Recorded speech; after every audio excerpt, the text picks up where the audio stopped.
Good Monday morning or afternoon, depending on where you are in this great country, the United States of America. Hooah. What a great day to be alive. I am your host, Garrett Bake, founder of the American Contractor Network, and we are here live thanks to Contractor Plus, the only CRM plus that you are ever going to need. Another episode of Mindset Monday, and today our focus is a little bit more on you. Are we going to talk about your business? Yeah, absolutely. We always do. But we're going to talk about you. Before we do, I want to share a story about me. I'm a storyteller, if you haven't figured it out at this point. Love to tell stories, but I love to tell stories with a purpose. Today's story has a purpose, but it also has some pain involved. About 12 years ago, I was introduced to the art of running. Now, I did track in high school, but I did hurdles, I did the log jump and the triple jump, nothing farther than a lap, right? And so I was what was considered a sprinter. Although, let's just be real, you could probably sprint faster than I could. Just going to throw that out there. But that's not the point. I was a sprinter, right? And about 12 years ago, when I was still working as a police officer, I had a good friend of mine whose daughter had passed away due to some tragic circumstances, cancer. Really a sad situation, and they wanted to raise money for the family to pay for funeral expenses and some other things. And so they organized a run, and the run started as a 5K, but year two they added a half marathon element. And me, being a glutton for punishment and liking a little challenge, decided, you know what? I think I'm going to do the half marathon. Now, mind you, till that point in my life, I'd run up and down the basketball court. I'd run up and down the football field. I'd run a little bit in track, maybe a 5K here and there, but never anything close to 13 miles. But there's a few buddies who wanted to run it with me. And so together we did it. And I will tell you that afterwards, I kept telling myself, man, that was the stupidest thing you've ever done. And at the same time, telling myself, wow, I really did that. What's next? And my buddy turns to me and says, hey, have you ever done a marathon? I was like, no, but sounds really fun. Well, marathon is 26.2 miles. And I was like, well, a little bit of me says, hey, could I go out and run this? Sure. Which the actual answer is no. You do need to train. And I said, okay, well, maybe I should get a little bit of training involved. And so I Googled marathon training. I found a program by a man named Hal Higdon and decided that I was going to start training to run a marathon. Well, little did I know how much goes into running a marathon. I was still, in my 30s, thought that I was rule the world and that I was unstoppable. I was training to run this marathon, and during this time, I was running very specific, I was involved in a very specific regiment, and that regiment was run a certain distance and a certain pace on a certain day, and I was running 5 days a week. And at the time, I lived in Arizona, in the Phoenix metro area, and where I lived was relatively flat, and so my runs were relatively flat. And I was feeling pretty good after about 3 months of training. I said, you know what? I'm gonna destroy this marathon. My goal for the time was a 4-hour marathon, which for first marathon is not a shabby time at all. So the night before, my wife and I jump in the car with the kids. We drive up to a place called Prescott, Arizona. Now, Prescott, Arizona has a special place for me. It's where my dad grew up. My grandparents lived. Love that place. And we roll into town a little late, check into the Airbnb, and I'm like, man, why does it feel like it's a little harder to breathe? Well, Prescott, Arizona, if you're not familiar with it, sits at literally a mile high. So Denver's a mile high city. Prescott can't take that from them, but they are also at a mile high of elevation. If you've been to Phoenix, they are not a mile high. In fact, I think they're a few hundred feet above sea level. Can you see the problem? Not only that, Prescott is not flat. It's in a mountain and surrounded by mountains. Of course, myself, in my stubborn and egotistical way, said, no problem. I got this. So the next day, I'm nervous, I'm excited, right? The gun goes off and off we go. The first probably 10 miles of the race were a little up and down on some hills, a little bit of flat. And then about mile 10, the course turns and it turns onto this dirt road. Not a dirt road that went into the forest. It was a dirt road that went up a mountain. And it was at that moment that I realized that I was probably not training the right way. But again, being stubborn and having that friend of mine called ego, I was like, I got this, no problem. And so we trudge ahead. And those 3 miles were very difficult 3 miles. Again, running at elevation and now running up a mountain. When we got to the top, it crested and then went back down the mountain a little ways, probably about half a mile. And then they had the aid station at the halfway point, 13.1 miles. And I remember being so tired at that point and seeing this table. The table had as much water and Gatorade as I wanted. It had bananas, it had apples, it had energy bars. And I was like, man, I'm really tired. So I should probably eat a lot. And I did. Literally stuffed my face, filled myself with fluids, and said, all right, here we go. I'm ready to go. So that first little bit back up to the crest of the mountain and then back down. Well, when I started going back down, I was flying. I was like, oh, we got this, man. This second half of this race is going to be on fire. Well, about half a mile down the mountain, I started to get some pain on the outside of my knees. I had no idea what it was. I was like, oh, just tough it out. So I did, toughed it out. And every step I was in pain. Not only that, but after a while, couldn't breathe anymore. And so when I got to the bottom of the mountain, the rest of the race was a walk run for me. A whole lot more walking than running. But we made it. 4 hours and 32 minutes. Congratulations, my first marathon. Although I couldn't even walk. And so I hobbled to the car, made it back to the Airbnb, got in the tub before ice baths were cool, threw some ice in there, and tried to recover. But still had no idea what I was doing. Now, in the brilliance that I had at the time, I had already scheduled marathon number 2 3 weeks later. And so I was like, well, 3 weeks is plenty of time to recover from a marathon. So I stretched and I ran a little bit and ate some food and whatever I was doing at the time and said, I'm ready. And we traveled to Idaho to visit my sister. And I was like, well, they got a race there. I'll run that one. It's called the Teton Dam Marathon. Runs through the farm country, a whole lot of rolling hills, up, down, up, down, up, down. Well, my IT bands, which I'd later discovered that's what it was, hadn't recovered. And so after about 6 miles in that race, I was hobbling and hobbling so much that it looked like I was running with a limp because that was the only thing I could do to manage the pain. I get about 20 miles in and stop. I'd already lost 2 toenails. I couldn't feel my legs anymore. There was no amount of ibuprofen or food or anything else that I could put in my system that was going to help. And I almost walked the majority, or pretty much walked the majority of the last 6 miles to the finish line. When I finished, my legs had doubled in size, not because I was swole for the right reasons. I was swole for the wrong reasons. It took me 3 months, 3 whole months to recover from those 2 races. Now, why am I telling you about marathon running? Well, because I want you to think about my experience and I want you to relate it to your experience. Some of you may be runners, maybe Lance. I don't know. You might be a runner. That would be cool if you were. But if not, no big deal. Some of you may be runners, but this isn't about running, right? This is about running your business. And how many of you run your business exactly like I just described me when I started running marathons? Now, I've run 13 to date. Ran one last year. I'll probably run another one this year. I don't run to the frequency that I used to or the speed, but I run them anyway. They're a good challenge. But I don't run them the same way. See, because when I first started, I had no idea what I was doing. There was little to no preparation. And what got me through more than anything was not form, was not technique, was not any of the real preparation that I did. It was literally guts. It was stubbornness.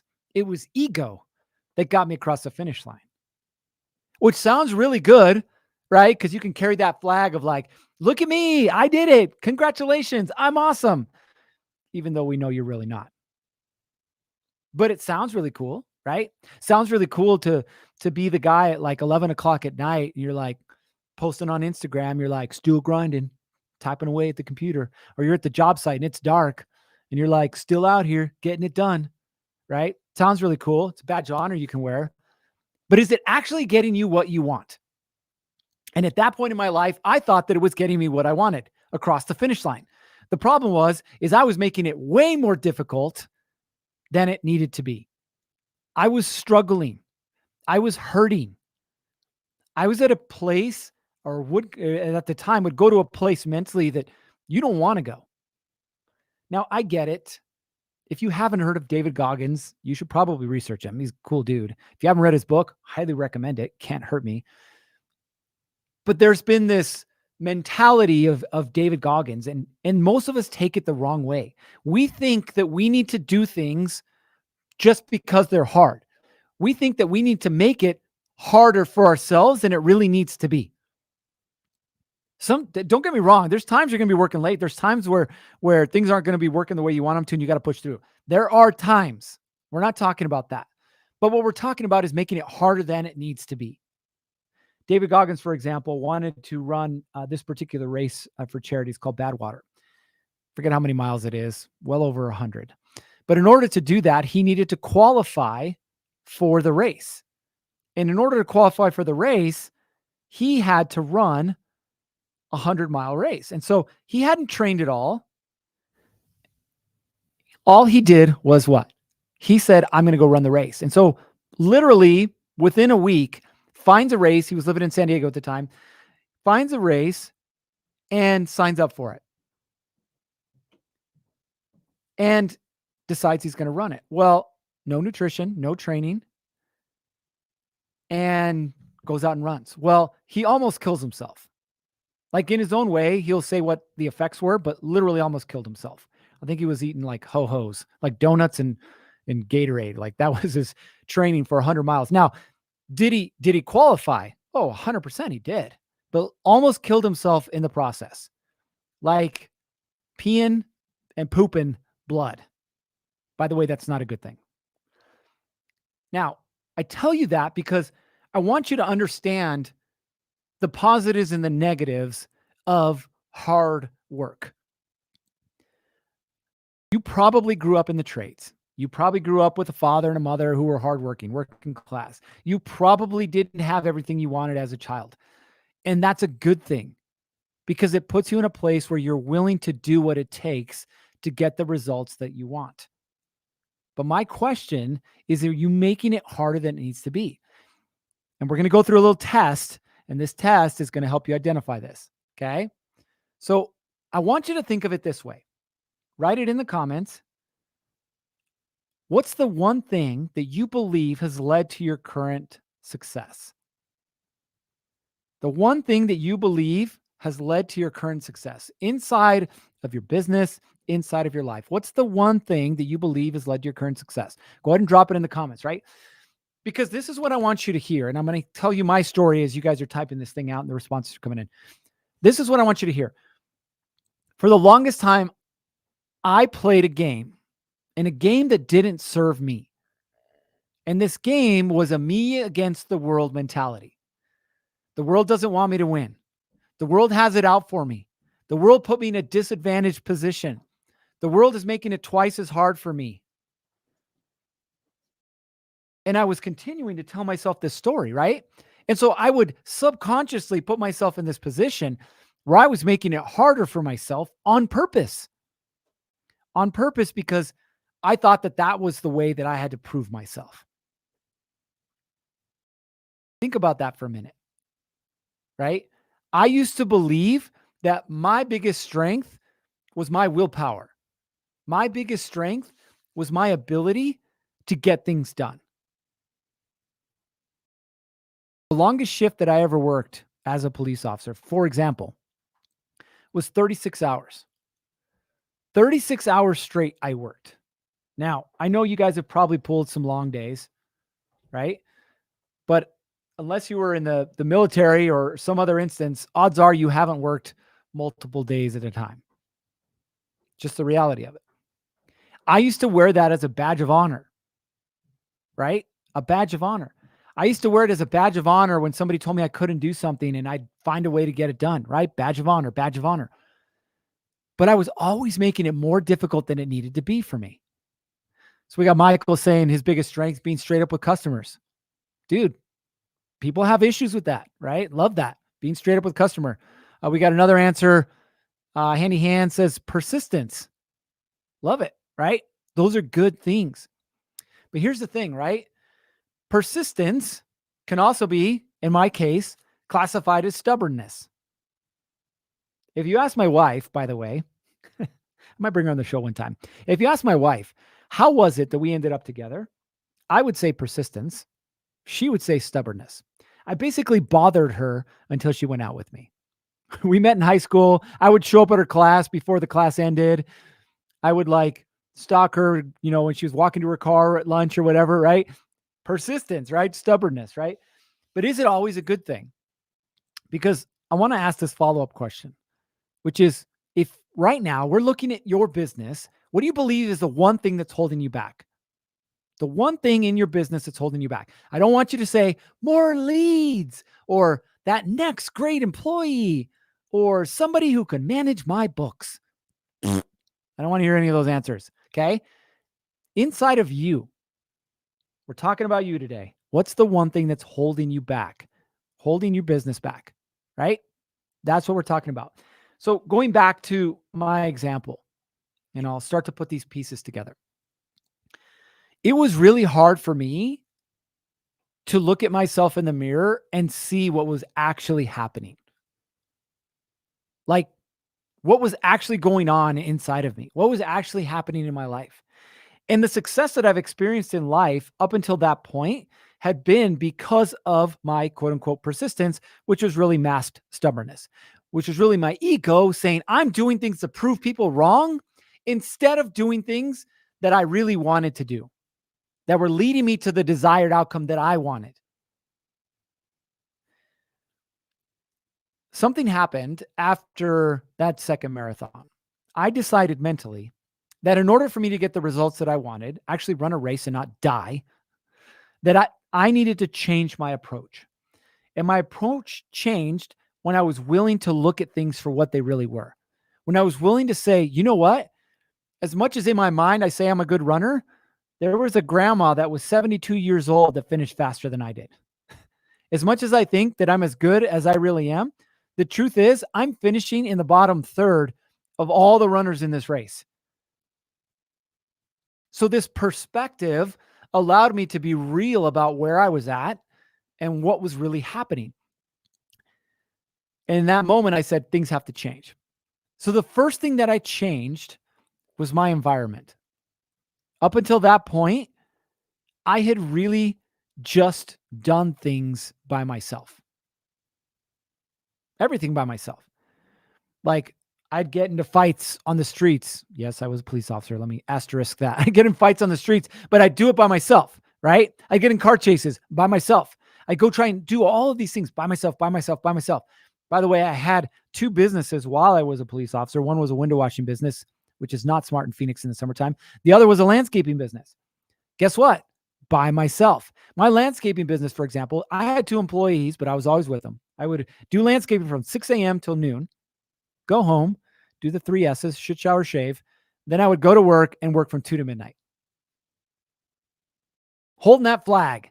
Look at me. Look how hard I'm making it for myself, right? By myself, by myself, by myself. So the first thing I did was find an environment that had like-minded people, not stubborn people, but people who wanted to better themselves. And in this instance, I found a running group. And this running group changed everything for me. It gave me a couple of things. The first thing it gave me was incentive, right? I could roll over and hit that alarm clock, or I could do the thing that I said I was going to do, which was get up, drive, and go run with these people. The second thing it gave me was motivation, because I had no one to compete against unless it was me until that point, right? It was just me. And so I was competing against me, which only drove me a certain distance. But when I got into a group of people who were running, which by the way, there were some women in there that would absolutely whoop my ass. So in all fairness, men and women. But In that environment, all of a sudden things shifted for me. In my mind, I'm like, man, I'm running fast. And I had people passing me. Okay, so maybe I'm not running as fast as I think I'm running. Okay. Up until that moment, I was always in my own head, my own thoughts. But now there was other people who encourage me, motivate me, sometimes give me a kick in the ball and say, run faster, right? All of the pieces that I needed to start to change. The second thing that I did, by the way, that got me through a few races, which was good. But the second thing that really shifted everything for me was sitting down and getting really serious about what I wanted and what it was going to take to get there. If you're not familiar with running, there's a few races in the US that you can only get into based on your qualifying time, age and time. The Boston Marathon is one of those, the most famous race, in fact, that you can run. And you can only get in based on time and age. So at my age and time, or my age at the time, I had to run a 3 hour and 15-minute marathon. Up until that moment, I'd progressively gotten better, but only run a 3 hour and 21-minute marathon. So I had to shave 6 minutes off my race time. 6 minutes is a lot of time. Again, I got serious. I got a coach. The coach told me what I should be running, how fast I should be running, the distance I should be running, what I should feel, what my recovery should look like, filled in all those blanks. I got a nutrition plan. Yep, that's right. I didn't eat pizza and donuts. I got real serious about what I was putting into my body.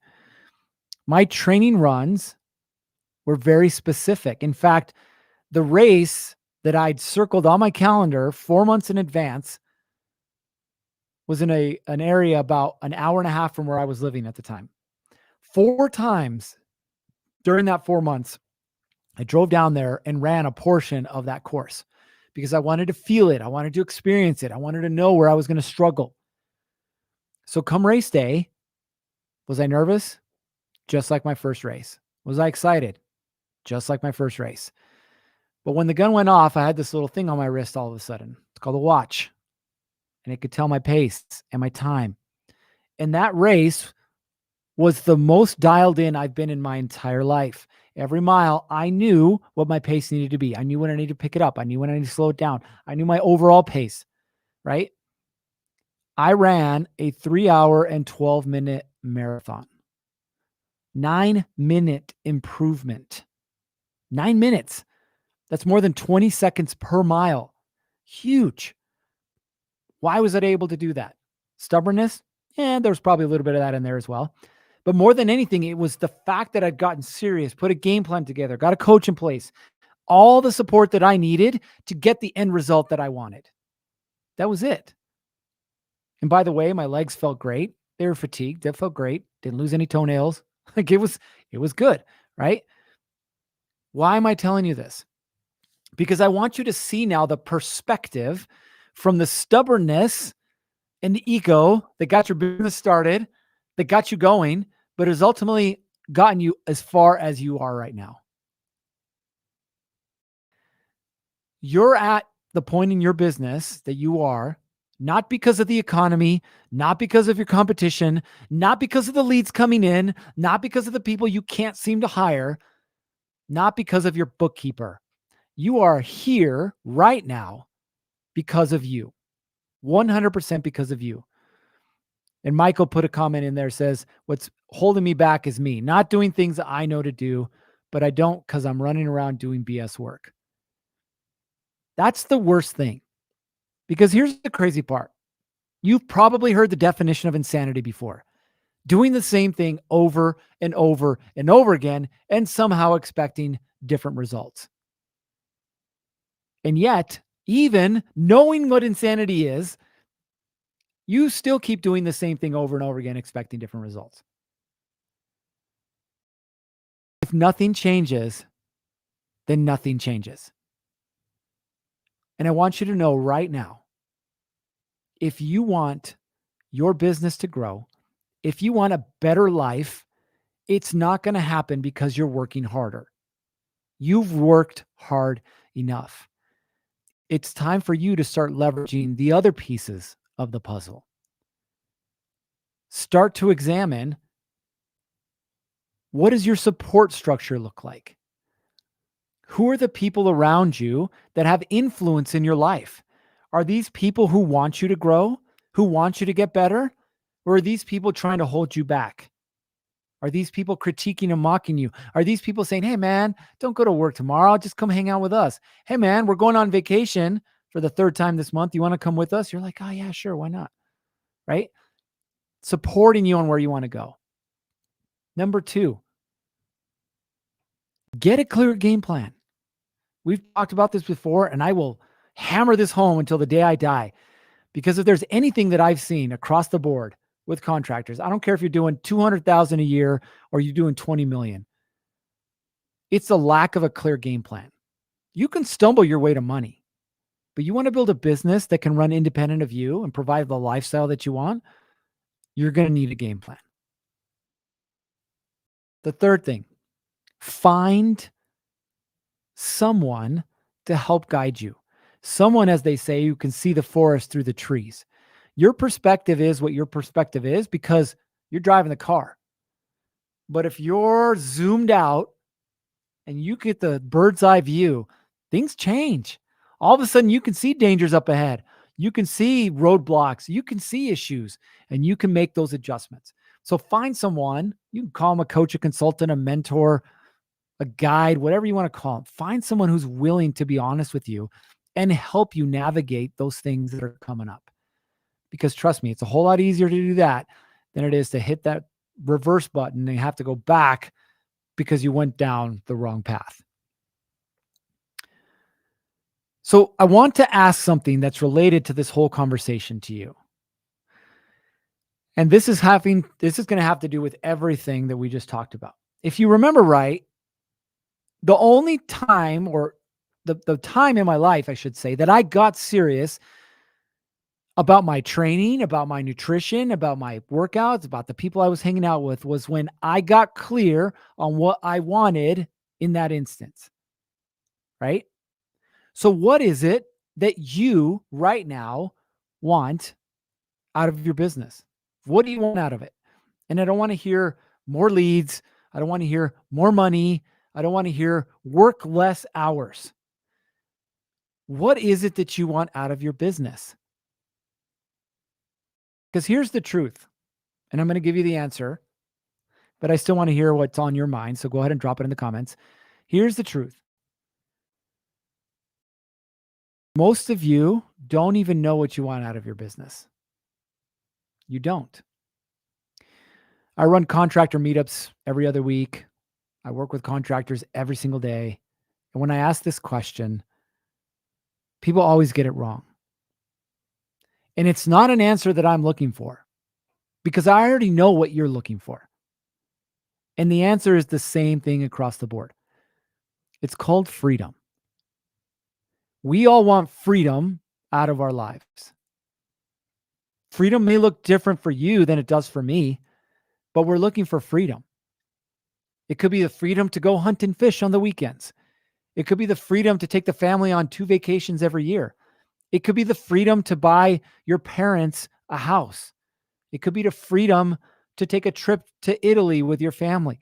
It could be the freedom to only work 4 hours a day.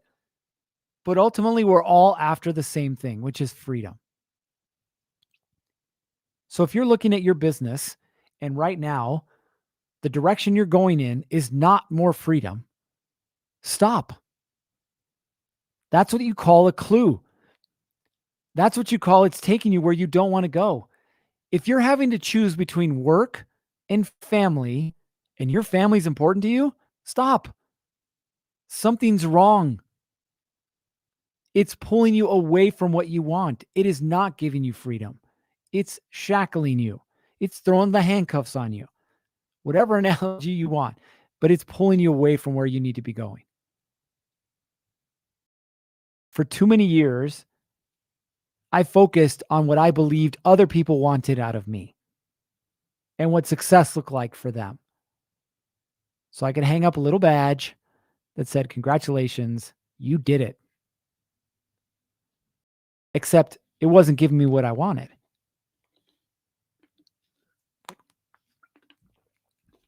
So if your business isn't taking you where you want to go, ask yourself, why?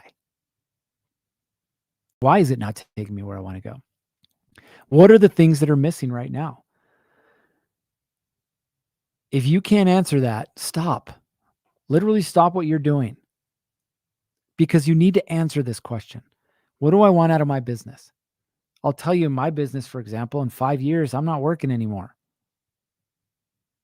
Crazy. My oldest got married last year. My grandbaby's coming up soon. Cross some fingers. And I'll tell you what, like, I'm really excited to like be a grandpa.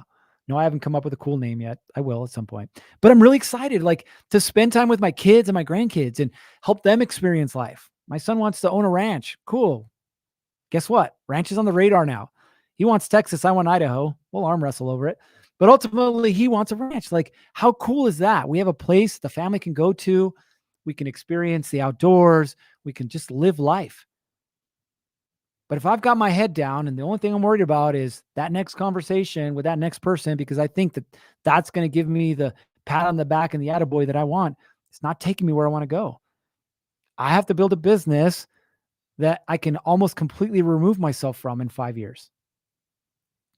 That's what it is for me. What is it for you? Because what you want out of your business should lead you to what you want out of life. Listen, I'm not bagging on working.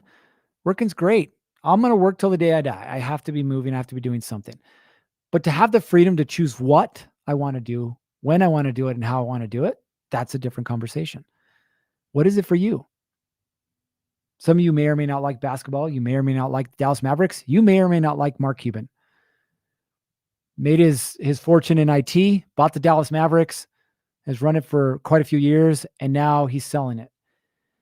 But during that time here recently, he started a prescription drug company.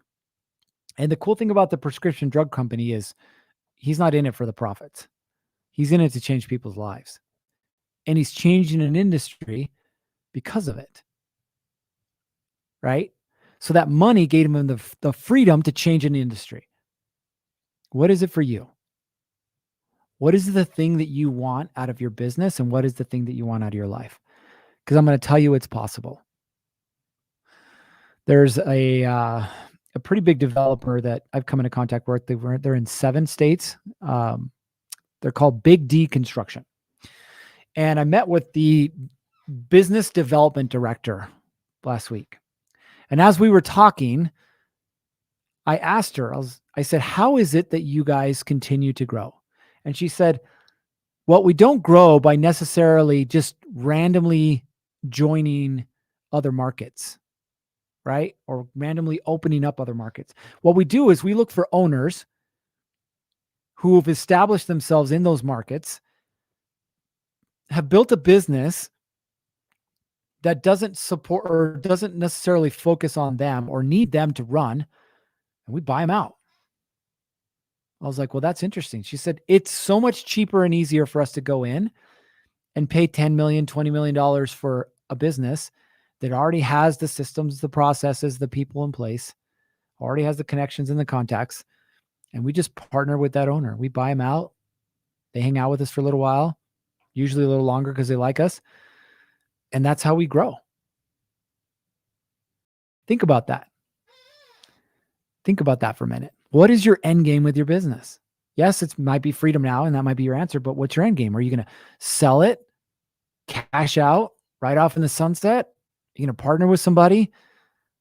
You're going to hand it off to your kids or maybe your employees? What is the thing that you're doing with it? Again, you have to begin with the end in mind. There's too many things that are at stake. There's too many decisions to make. There's too many options in front of you for you to just show up on a Monday, look at your schedule and say, I wonder what's going to happen today. And then you start responding to text messages, phone calls, and emails. And the next thing you know, it's Sunday night and you're back at it again and again and again and again. You can have everything you want out of this life. Everything.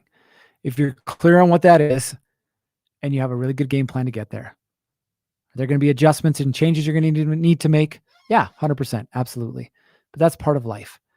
But the clarity of knowing what you want and how you're going to get it, priceless. Priceless. All right. That's what we got for you today. If anything, this week, take this information, get clear on what you want out of your business, get clear on if you're actually working towards freedom or captivity. Where is this business taking you? If you got to make some changes, make the changes. But start to surround yourself with the right people that want you to succeed. Find somebody, a mentor, a coach, a consultant, a guide, a guru that can help you get there. And then get that clear game plan so you can execute on it. All right, that's all we got for you. You know what time it is. It's time to get after it. 3, 2, 1.